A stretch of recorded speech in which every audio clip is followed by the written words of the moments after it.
बिस्मिल्लाहिर्रहमानिर्रहीम। अस्सलाम वालेकुम everyone. I hope you are doing well. आज हम पढ़ रहे हैं लेक्चर नंबर 4 और लेक्चर नंबर 4 भी 40 मिनट्स का होगा लाइक प्रीवियस वन। और ये गूगल क्लासरूम का कोड मैंने इसलिए लिखा है कि जो इसकी लेक्चर की जो मैं ड्यूरिंग लेक्चर जो पेज लिखता हूँ उसकी PDF लेना चाहते हैं तो आप यहाँ से ले लीजिएगा। लास्ट लेक्चर में हम क्या पढ़ रहे थे? हम पढ़ रहे थे रेजिस्टेंस के बारे में। हमने रेजिस्टेंस को डिफ़ाइन किया।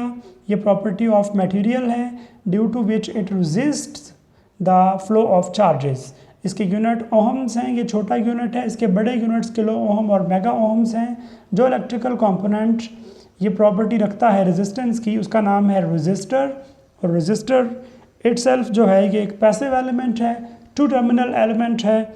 और इसके जो रेजिस्टर के सिंबल्स होते हैं फिक्स्ड रेजिस्टर्स के, वो ये दो सिंबल्स हैं, और वेरिएबल रेजिस्टर्स के ये दो सिंबल्स हैं। और फिर उसके बाद किसी रेजिस्टर की जो वैल्यू है अगर हमने फाइंड करनी हो बगैर कोई मीटर या बगैर कोई डिवाइस यूज़ किए, तो हम खुद से कलर कोड के ज़रिए से एस्टिमेट कर सकते हैं कि रेजिस्टर की वैल्यू क्या होगी।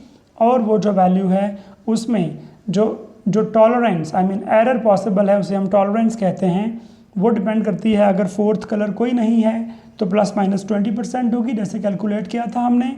और अगर कोई कलर है सिल्वर या गोल्ड में से तो उस लिहाज से वो वैल्यू जो है टॉलरेंस की वैल्यू ऐड हो जाएगी। प्रीवियस लेक्चर जो कि लेक्चर नंबर 3 था उसका एक ही पेज था। आज जो हम पढ़ने जा रहे हैं वो है लेक्चर नंबर 4। और लेक्चर नंबर 4 जो है हमारे फ्लो ऑफ लेक्चर के हिसाब से हम यहाँ पे पहुँचे थे कि फ़्लो ऑफ लेक्चर के हिसाब से हमें आज पढ़ना है फैक्टर्स अफेक्टिंग द रेजिस्टेंस। वो फैक्टर्स जिन पे रेजिस्टेंस डिपेंड करती है। मेरे पास यहाँ हमने अभी तक पढ़ा है रेजिस्टेंस को डिफ़ाइन किया, रेजिस्टर को डिफ़ाइन किया, इसके यूनिट्स देखे, रेजिस्टर्स के कलर कोड्स देखे। अभी हम पढ़ने जा रहे हैं factors on which resistance depends, and we will introduce a new quantity called resistivity during this lecture inshallah। तो हम अब स्टार्ट लेते हैं आज के लेक्चर का। और आज का जो लेक्चर है उसमें हम सबसे पहले लिखते हैं फैक्टर्स अफेक्टिंग द रेजिस्टेंस। तो हम पढ़ रहे हैं मेन टॉपिक जो है वो ये है factors affecting the resistance of a material or resistance of a resistor। well, resistance पहला जो फैक्टर है हम उसकी बात कर रहे हैं। मुझे लिखना चाहिए था length of the wire. Well, मैं ये लिखने से पहले कि लेंथ ऑफ वायर के साथ रेजिस्टेंस कैसे चेंज होती है एक नॉन कॉन्सेप्ट पे चलता हूँ जो हमें पहले से पता है। देखिए, अगर आप एक गाड़ी में जा रहे हैं इस्लामाबाद से लाहौर, तो इस्लामाबाद से लाहौर जाते हुए आपको जो सफ़र है वो तय करना पड़ता है ऑलमोस्ट 320 किलोमीटर्स। और अगर आप लाहौर की बजाय उसके हाफ वे लेट से आप भेरा तक जा रहे हैं, इस्लामाबाद से भेरा जो जगह है, तो उसका सफ़र तकरीबन आधा होगा, इसका तकरीबन 160 किलोमीटर्स। तो रोड सेम है उसमें अगर कोई ख़राबी है तो वो भी सेम है। अगर आप मोटरवे से जा रहे हैं तो उसकी जो वो बेहतरीन रोड है तो वो बेहतरीन रहेगी थ्रू आउट द जर्नी। अब क्या है? अब एक फ्रिक्शन है, एक चीज़ है फ्रिक्शन जो गाड़ी के टायर्स जो हैं उनको वो एक्सपीरियंस करते हैं ड्यूरिंग योर जर्नी। तो हम बात कर रहे हैं कि जो फ्रिक्शन है, फ्रिक्शन जो है वो कब ज़्यादा होगी, अगर आप लंबे सफ़र पे जाते हैं तब, या आप छोटे सफ़र पे जा रहे हैं तब, provided that the road is same. तो अगर आप इस्लामाबाद से लाहौर जा रहे हैं या इस्लामाबाद से भेरा जा रहे हैं, उसके हाफ वे में जितना सफ़र ज़्यादा होगा उतनी ही टायर्स जो हैं वो ज़्यादा रेजिस्टेंस एक्सपीरियंस करेंगे। जितना सफ़र कम होगा उतनी ही कम रेजिस्टेंस जो है वो टायर्स एक्सपीरियंस करेंगे। आप देखें, अगर मैं एक वायर के साथ कनेक्ट कर देता हूँ पोटेंशियल सोर्स को, तो उसमें जो मौजूद इलेक्ट्रिकल चार्जेस हैं, अगर हम बात करें पर्टिकुलरली मेटल्स की, तो इसमें जो फ्री इलेक्ट्रॉन्स हैं वो ट्रैवल करते हैं, और फ्री इलेक्ट्रॉन्स जो हैं वो इस नेगेटिव टर्मिनल से पॉजिटिव की तरफ जाते हैं। ये वो लेंथ ऑफ पाथ है जहाँ से उन्हें गुजरना है। और दूसरा ऑप्शन है कि मैं एक और लेंथ ऑफ वायर को लूँ और उसे भी कनेक्ट कर दूँ इसी तरह एक वोल्टेज सोर्स के साथ। ये मेरा ए लेट्स से वायर है, और ये जो वायर है ये बी है, छोटी वायर जो है। Length of wire A, length of wire A is greater than length of wire B। तो जितनी ज़्यादा लेंथ है वायर की उतना ही ज़्यादा सफ़र है जो इलेक्ट्रॉन्स को ट्रैवल करना है इस वायर में, और उतनी ही ज़्यादा रेजिस्टेंस वो एक्सपीरियंस करेंगे इलेक्ट्रॉन्स जो हैं। तो हम इस नतीजे पे पहुँच रहे हैं, अगर लेंथ ऑफ वायर कम है, सफ़र भी कम है, रेजिस्टेंस भी कम होगी, तो लेंथ ऑफ द वायर के साथ जो रेजिस्टेंस है वो डायरेक्टली वेरी करती है। Resistance is directly proportional to the length of the wire, where L is the length of the wire and R is the resistance. Let's talk about the second parameter जिस पे resistance depend करती है, and that is the cross sectional area. Cross sectional area, और we can say area of the wire. Of the wire इसमें आपने खुद से समझ लेना है। तो अब हम बात करते हैं, वापस उसी एग्जांपल पे चलते हैं जो हमें पहले से मालूम है। देखें, रेजिस्टेंस क्या करती है, फ्लो को रोकती है या फ्लो को आहिस्ता कर देती है। चलें हम इसको आसान कर लेते हैं अपनी ज़ुबान में, क्योंकि रुकने के लिए आहिस्ता होना पड़ेगा। तो अगर मेरे पास एक 4 लेन रोड है, 1 2 3 4, आप इसको अगर समझ रहे हैं कि यहाँ पे गाड़ी चल सकती है, तो मुझे 4 लेन्स इस तरह बनेगी फिर, और ये दरमियान में लेट्स से वो जो येलो लाइंस लगी होती हैं या डॉटेड लाइंस, ये वो हैं। तो मेरे पास ये 4 लेन रोड है एक, इस पे ट्रैफिक जा रही है, और उतनी ही ट्रैफिक एक 1 लेन रोड पे जा रही है। तो कहाँ पे ट्रैफिक आहिस्ता चलेगी, या मैं कहना चाहूँगा कि कहाँ पे ट्रैफिक रुकेगी, रुक रुक के चलेगी। तो हमें पता है कि जहाँ पे 1 लेन रोड है, अगर ट्रैफिक गाड़ियाँ उतनी ही आ रही हैं दोनों जगह पे, यहाँ भी 50 गाड़ियाँ हैं और यहाँ भी 50 गाड़ियाँ हैं, तो सिंगल लेन रोड जो है उस पे ट्रैफिक ब्लॉक हो जाएगी। ट्रैफिक ब्लॉक जो है, इसका क्या मतलब है, इसका मतलब है कि इस रास्ते की रेजिस्टेंस बहुत ज़्यादा है, इस पे चलना मुश्किल है, इसके अपोजिशन बहुत ज़्यादा है to the flow of the vehicles. गाड़ियों को चलने के लिए उसके जो रुकावटें हैं वो ज़्यादा हैं सिंगल लेन रोड में, तो ट्रैफिक ब्लॉक हो जाएगी। अगर 4 लेन रोड है तो वही जो रेजिस्टेंस है रिलेटिवली कम है, इसके लिहाज से तो बहुत कम है, तो यहाँ पे ट्रैफिक ब्लॉक नहीं होगी। तो हम लिखते हैं डज नॉट ब्लॉक। तो इस बात से हमें क्या समझ आया, जितनी चौड़ी रोड है उतना ही ट्रैफिक का फ्लो ईजियर है, स्मूथ है, रेजिस्टेंस कम है। जितनी तंग रोड है उतना ही ट्रैफिक का फ्लो जो है वो स्लो है। तो इसका मतलब हुआ क्रॉस सेक्शनल एरिया बेसिकली क्या बताता है, क्रॉस सेक्शनल एरिया का मतलब है कि वायर कितनी ज़्यादा मोटी है in its diameter. For example, अगर मैं एक वायर यहाँ बनाता हूँ, वायर ए, और ये वायर ए जो है ये कुछ इस तरह से है, और एक वायर बनाता हूँ wire B, for example of same length let's say, but of different cross sectional area, अगर ये मेरे पास, मैं इसको वायर सी कहता हूँ, ए नहीं कहता कि आप ए और बी में यहाँ कंफ्यूज ना हो। ये वायर है डी, तो वायर सी जो है ये समझे 4 लेन रोड है, इसमें जब इलेक्ट्रॉन्स आएंगे तो इजीली फ्लो कर जाएंगे, ये ब्लॉक नहीं करेगा ट्रैफिक को, ट्रैफिक ऑफ इलेक्ट्रॉन्स को। जबकि ये वायर जो है ये ट्रैफिक ऑफ इलेक्ट्रॉन्स को ब्लॉक कर देगी। तो इसका मतलब ये हुआ कि क्रॉस सेक्शनल एरिया बढ़ने से रेजिस्टेंस कम हो जाती है, opposition in the flow of charges कम हो जाती है, और क्रॉस सेक्शनल एरिया कम होने से रेजिस्टेंस बढ़ जाती है।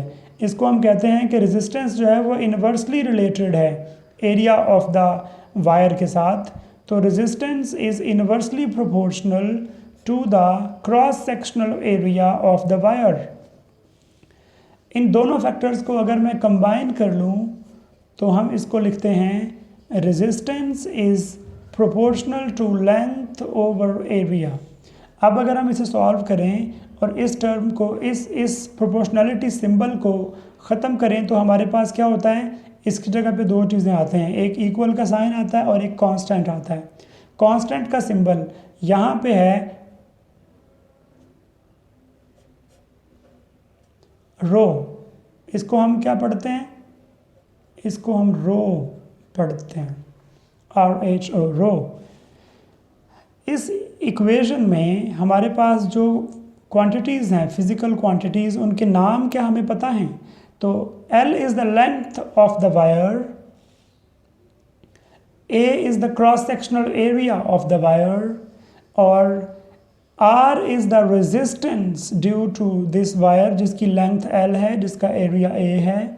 और ये जो प्रोपोर्शनलिटी कांस्टेंट है रो, ये क्या है, हम ये ऑलरेडी जानते हैं, आप लोगों ने पहले यकीनन पढ़ा होगा कि कुछ मटेरियल्स नेचुरली अच्छे कंडक्टर्स हैं, कुछ बुरे कंडक्टर्स हैं। जो अच्छे कंडक्टर्स हैं उनकी जो मटेरियल की प्रॉपर्टी है कि वो अच्छे कंडक्टर हैं, और जो बुरे कंडक्टर्स हैं उनके भी मटेरियल की प्रॉपर्टी है कि वो बुरे कंडक्टर्स होंगे। आप फ़र्ज़ करें कि आपके पास दो ऐसे डिफरेंट मटेरियल्स हैं, फॉर एग्ज़ाम्पल आपके पास ब्रास है और कॉपर है। आपने सेम गेज और सेम लेंथ की दो वायर्स ली, एक ब्रास की और एक कॉपर की। सेम गेज का मतलब है diameter, I mean cross sectional area. अगर क्रॉस सेक्शनल एरिया भी सेम है दोनों वायर्स का, मैं यहाँ लिखता हूँ एरिया, और उन दोनों की लेंथ भी सेम है, तो फिर कौन सा मटेरियल अच्छा या बुरा कंडक्टर होगा। अब ये किस बात पे डिपेंड करेगा, क्योंकि लेंथ के साथ तो रेजिस्टेंस बढ़ती थी, लेंथ दोनों की सेम है, एरिया के साथ कम होती थी, एरिया दोनों का सेम है। तो दोनों की लेंथ जो है जिन फैक्टर्स पे डिपेंड कर रही थी वो दोनों वायर्स में सेम है। तो अब भी इनकी रेजिस्टेंस में फ़र्क होगा कॉपर और ब्रास की। तो जवाब है रेजिस्टेंस में फ़र्क होगा, यस फ़र्क होगा। अब हम चलते हैं कि वो फ़र्क क्यों है। वो फ़र्क है इस फैक्टर की वजह से। This rho is called the resistivity.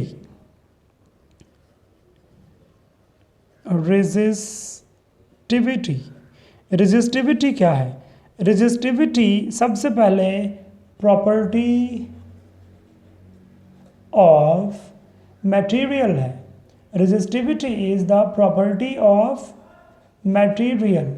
Late me make it clear, जब आपने रेजिस्टेंस पढ़ी थी तो आपने रेजिस्टेंस को प्रॉपर्टी ऑफ मटेरियल नहीं कहा था, आपने कहा था resistance is the property of an electrical component. Electrical component का मतलब है कि उस कंपोनेंट की मटेरियल पे भी डिपेंड करेगी रेजिस्टेंस, उसकी लेंथ पे भी डिपेंड करेगी, और उसके cross sectional area I mean उसकी जियोमेट्री पे भी डिपेंड करेगी। अब हम लिख रहे हैं property of material. Property of material which I mean, या हम कहते हैं property of material to oppose और resist the flow of free charges through it.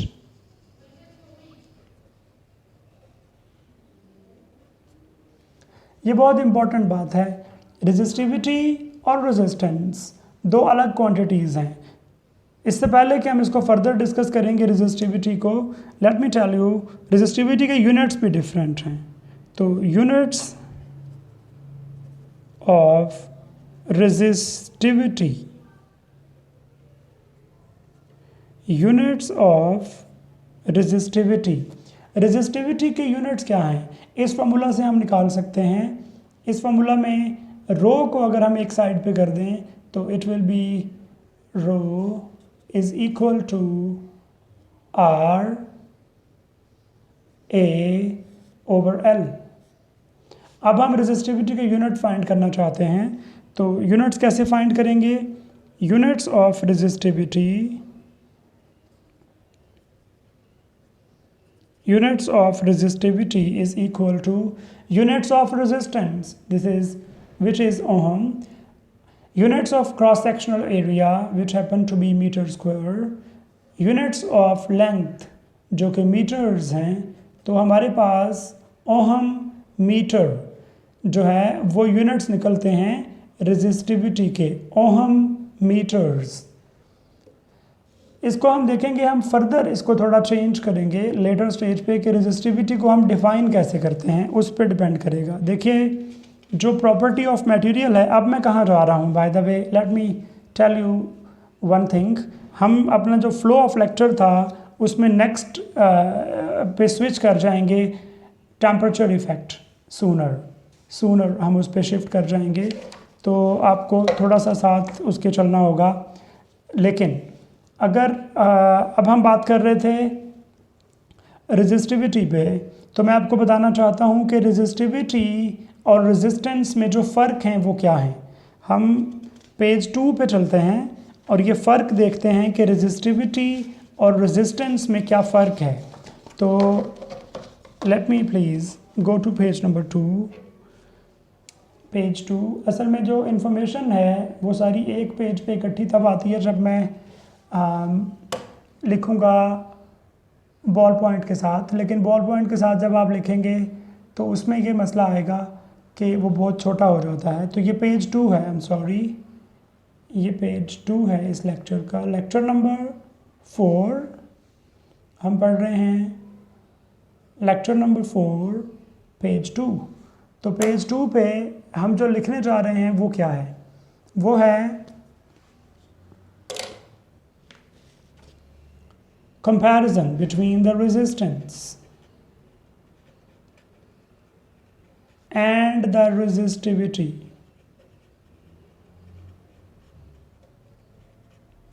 सबसे पहले इसका सिंबल क्या है, कैपिटल R, इसका सिंबल क्या है, रो, इसके यूनिट्स क्या हैं, ओहम्स, इसके यूनिट्स क्या हैं, ओहम्स मीटर। हम यहाँ लिख देते हैं कि हम क्या चीज़ें कंपेयर कर रहे हैं। ये इसका सिंबल है और ये इसके यूनिट्स हैं रेजिस्टिविटी के, और ये यूनिट्स हैं रेजिस्टेंस के, जो इस बात को मेक श्योर करते हैं कि ये दोनों डिफरेंट क्वांटिटीज़ हैं, डिफरेंट फिजिकल क्वांटिटीज़ हैं। अब हम चलते हैं कि रेजिस्टेंस बेसिकली जो है वो, रेजिस्टेंस जो है ये मैक्रोस्कोपिक प्रॉपर्टी है, ये मैक्रोस्कोपिक प्रॉपर्टी है। और इसका एक और प्रॉब्लम है और वो ये है कि ये डिपेंड करती है टाइप ऑफ मटेरियल पे, प्लस ये डिपेंड करती है फिज़िकल फैक्टर्स पे। फिज़िकल फैक्टर्स का मतलब है लेंथ और क्रॉस सेक्शनल एरिया, और टाइप ऑफ मटेरियल का मतलब है कि ये ब्रास की रेजिस्टेंस है या ये कॉपर की रेजिस्टेंस है। तो अब हम चलते हैं रेजिस्टिविटी के साथ, अगर इसको कंपेयर करें तो क्या होगा। रेजिस्टिविटी एक माइक्रोस्कोपिक प्रॉपर्टी है,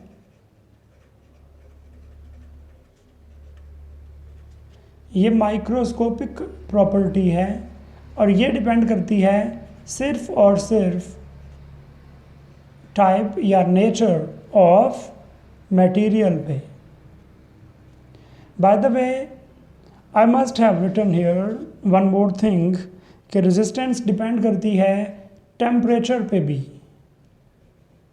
लेकिन मैंने इंटेंशनली नहीं लिखा था पहले टेम्परेचर। उसकी वजह ये थी कि मैं उसे टाइप ऑफ मटेरियल में शामिल करना चाह रहा था, लेकिन हम उसे अलग फैक्टर के तौर पे लिख देते हैं।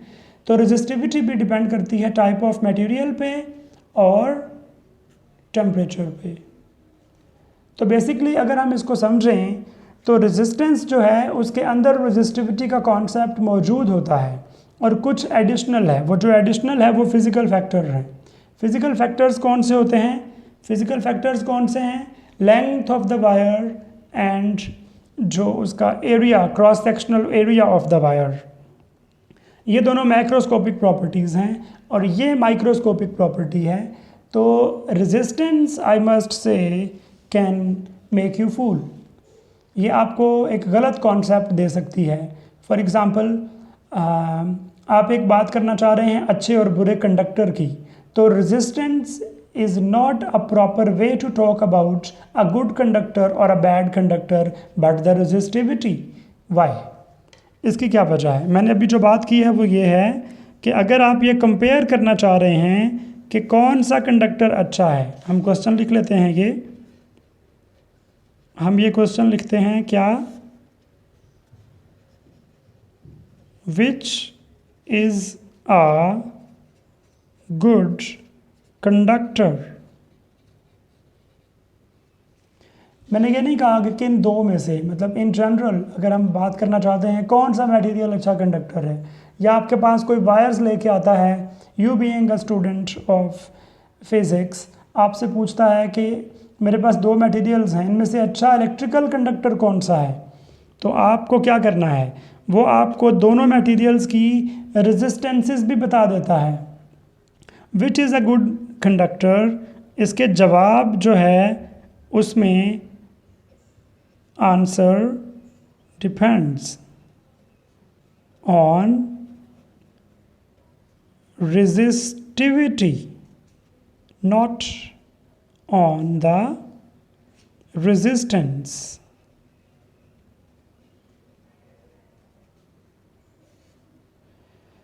वाई? क्योंकि अच्छा और बुरा कंडक्टर होना जो है वो टाइप ऑफ मटेरियल पे डिपेंड करता है। फॉर एग्ज़ाम्पल मेरे पास एक अच्छा कंडक्टर है copper. You all of us know this. Copper एक अच्छा कंडक्टर है। ब्रास जो है वो उससे कम अच्छा कंडक्टर है। लेकिन अगर मैं कॉपर की एक लंबी वायर ले लूँगा जिसका क्रॉस सेक्शनल एरिया बहुत कम होगा, तो ये ज़्यादा लेंथ और कम क्रॉस सेक्शनल एरिया दोनों रेजिस्टेंस को बढ़ा देंगे। लेकिन ब्रास की अगर मैं एक छोटी वायर लूँगा और एक ज़्यादा क्रॉस सेक्शनल वाली वायर लूँगा, तो ये दोनों फैक्टर्स लेंथ कम होने से और एरिया बढ़ने से रेजिस्टेंस को कम करवा देंगे। तो मुझे ऐसा लग सकता है कि एक छोटी wire with a bigger cross sectional area of brass has low resistance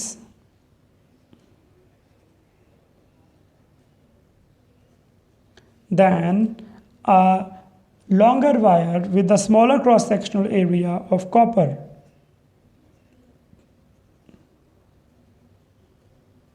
जबकि मैं ये पहले से जानता हूँ कि कॉपर एक अच्छा कंडक्टर है।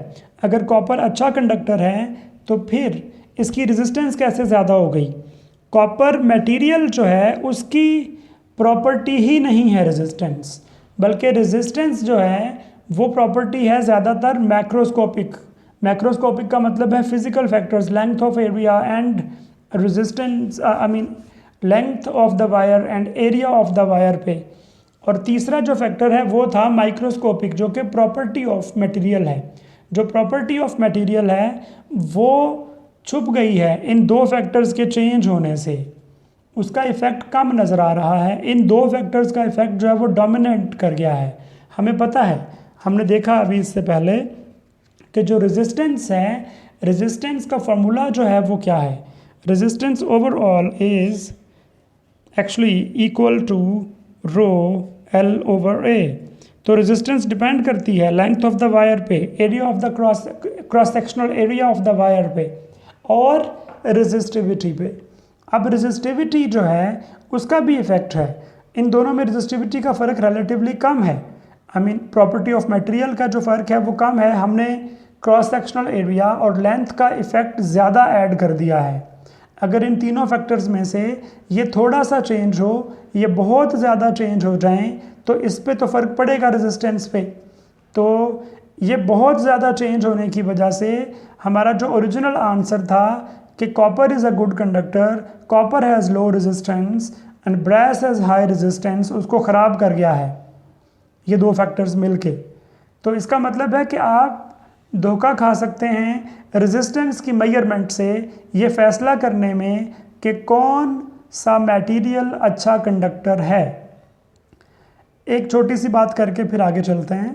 देखें, अगर आपसे ये पूछा जाए कि इन दोनों में से कौन सा रेजिस्टर लो रेजिस्टर है, तो आपका जवाब है ब्रास, कोई मसला नहीं है इस केस में।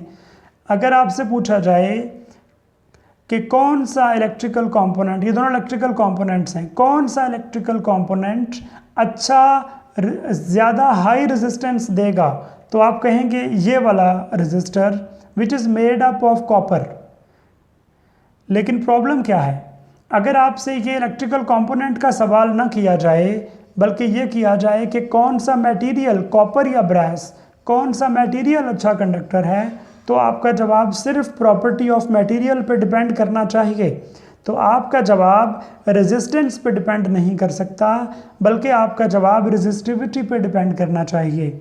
रेजिस्टेंस को देख के ये कहना कि कौन सा मटेरियल, आई मीन कॉपर या ब्रास अच्छा कंडक्टर होगा, ये गलत तरीका है। अगर आपने मटेरियल की बात करनी है तो मटेरियल की प्रॉपर्टी पे जाएं विच इज़ रेजिस्टिविटी। तो microscopic property type of material पे जो डिपेंड करती है वो रेजिस्टिविटी है। अगर आपको फैसला मटेरियल के बारे में करना है तो फिर रेजिस्टिविटी चेक करें। अगर आपको फैसला इलेक्ट्रिकल कंपोनेंट के बारे में करना है तो फिर रेजिस्टेंस चेक करें। Resistance may give you wrong answer about the material, but resistance will give you correct answer about the electrical element, I mean circuit element या electrical component। आई होप आपको ये बिल्कुल मुकम्मल समझ आ गया होगा कि रेजिस्टेंस जो है वो मटेरियल्स को डिफ़ाइन नहीं करती बल्कि इलेक्ट्रिकल कंपोनेंट्स को डिफ़ाइन करती है, वायर को, रेजिस्टर को फॉर एग्जांपल। लेकिन रेजिस्टिविटी जो है, रेजिस्टिविटी वो किसी इलेक्ट्रिकल कंपोनेंट को रिप्रेजेंट नहीं करती बल्कि वो मटेरियल को रिप्रेजेंट करती है। ओके, अब ये रेजिस्टेंस या ये रेजिस्टिविटी आती कहाँ से है? अब हमारा ये सवाल है, रेजिस्टेंस या रेजिस्टिविटी आती कहाँ से है, हमारा ये सवाल है। बाय द वे, अभी तक मैंने जितना पढ़ाया है उसमें मैंने बाय डिफ़ॉल्ट ये फ़र्ज़ किया है कि हम सॉलिड्स के बारे में पढ़ रहे हैं, हमने अभी लिक्विड्स की बात नहीं की है। तो मैं जो अभी कॉन्सेप्ट में बताने जा रहा हूँ वो भी सॉलिड्स के बारे में ही है। मेरे पास यहाँ पे I hope it is visible to you, ये मैंने कुछ एटम्स बनाने की कोशिश की है। मैंने कुछ सर्कल्स बनाए हैं 2 डायमेंशन में जो कि एटम्स को रिप्रेजेंट करते हैं। बिल्कुल सेंटर में एक न्यूक्लियस होगा और बाहर ये एटम्स हैं, सेंटर में न्यूक्लियस होगा, बाहर उसके शेल्स हैं, electronic shells and so on. और ये एक दूसरे से इक्वी डिस्टेंट हैं, लेफ़्ट टू राइट और अप डाउन, हर तरफ इनके जो एटम्स हैं इससे ऊपर और नीचे, दाएं और बाएं, हर तरफ जो हैं एटम सेम डिस्टेंस के ऊपर हैं, इन्हें हम कहते हैं इक्वी डिस्टेंट। और ये एटम्स जो हैं मैंने कोशिश की है कि सेम साइज़ के हों, जिसका मतलब ये है कि ये एटम सेम मटेरियल के हैं।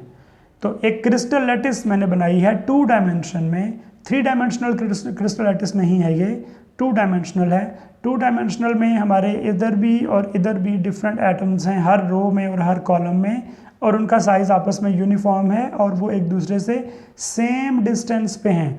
अगर आपको ना लगें सेम डिस्टेंस पे, तब भी आप इस बात को प्लीज़ कंसिडर कीजिए कि ये डिस्टेंस लेफ़्ट टू राइट या टॉप टू डाउन सब तरफ सेम है। ओके, अब होता क्या है, अगर हम बात करें मेटालिक बॉन्ड की, तो एक मेटल में जो एटम्स होते हैं, सारे के सारे एटम्स वो मेटालिक बॉन्ड बनाते हैं और एक क्रिस्टलाइन स्ट्रक्चर बनाते हैं। यूजुअली क्रिस्टलाइन स्ट्रक्चर जो है उसमें मेरे पास क्या हो रहा है, उसमें एटम्स हैं और ये एटम्स सारे के सारे ऐसे हैं जिन्होंने एक एक इलेक्ट्रॉन या दो दो इलेक्ट्रॉन या तीन तीन electron, depending upon the type of metal जिसकी हम बात कर रहे हैं, वो एमिट किए होंगे। आपको पता है मेटालिक बॉन्ड के लिए क्या ज़रूरी होता है कि तमाम एटम्स जो हैं वो एक या दो, डिपेंडिंग अपॉन देयर वैलेंसी, अपने इलेक्ट्रॉन्स जो हैं वो एमिट कर देते हैं और वो इलेक्ट्रॉन्स फ्री होते हैं आउटर मोस्ट शेल वाले, और उससे इनर न्यूक्लियस और तमाम कंप्लीटली फिल्ड शेल्स जो हैं वो in the form of ions, in the form of positive ions तमाम एटम्स पड़े होते हैं। सो टेक्निकली दीज और atoms now are ions and they are positive ions and there are many electrons moving there randomly. For example, मैं अगर electrons को बनाऊँ, मैं एग्जैजरेट कर रहा हूँ साइज ऑफ इलेक्ट्रॉन भी, तो ये साइज ऑफ इलेक्ट्रॉन मैंने बनाया है कुछ, तो मेरे पास डिफरेंट इलेक्ट्रॉन्स हैं जो इस जियोमेट्री में मूव कर रहे हैं। आपने प्लीज़ फ़र्ज़ करना है कि ये सेम साइज़ के हैं। ये मैंने बहुत से इलेक्ट्रॉन्स बनाए हैं। आपने जब मेटालिक बॉन्ड पढ़ा होगा तो आपने वहाँ पे एक टर्म सुनी होगी, there are many positive ions and a sea of electron, SEA, समंदर है इलेक्ट्रॉन्स का।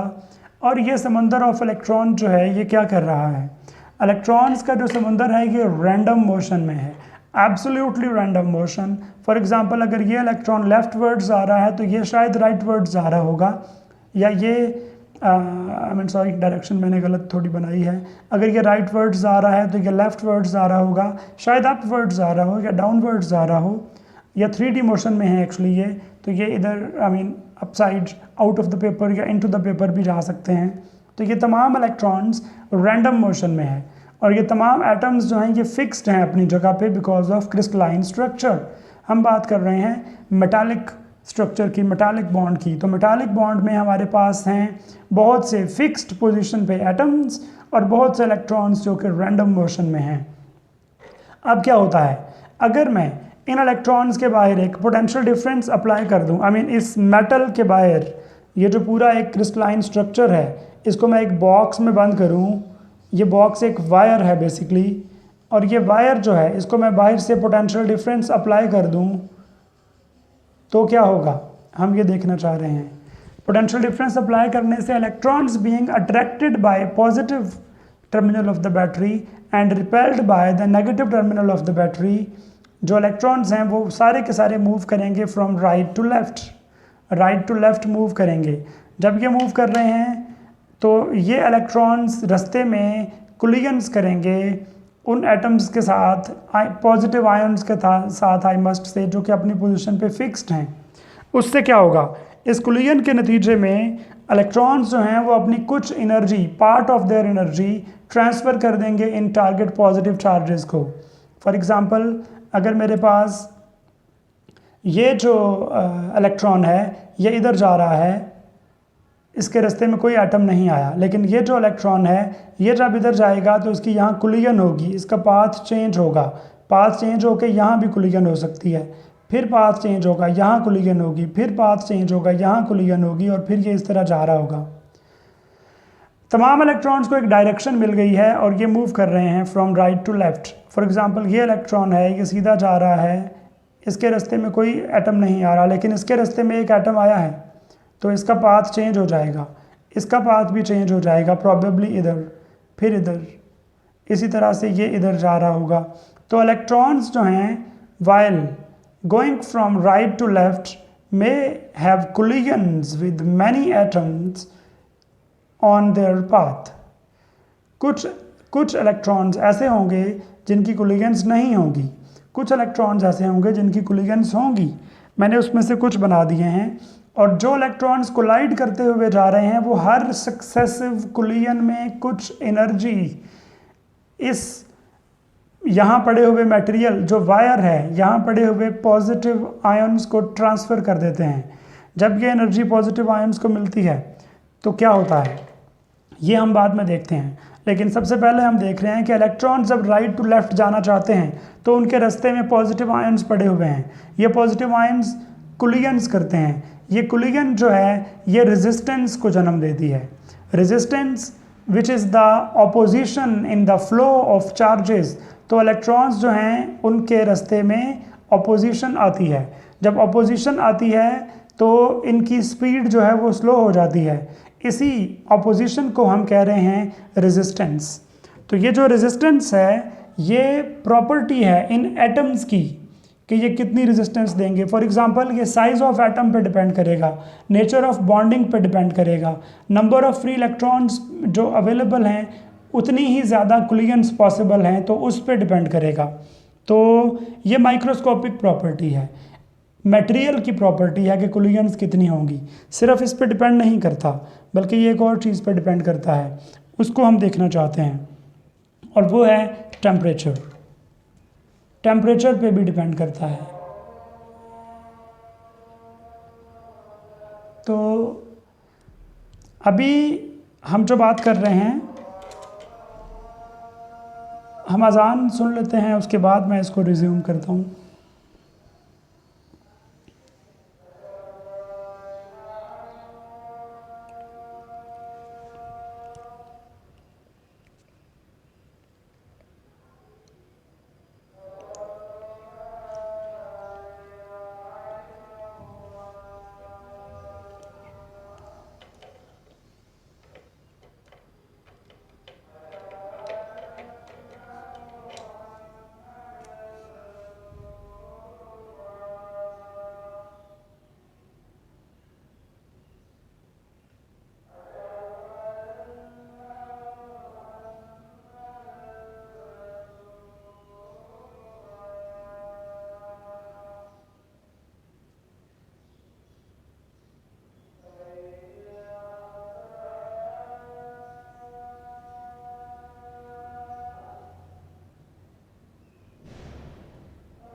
Let me explain you one more thing.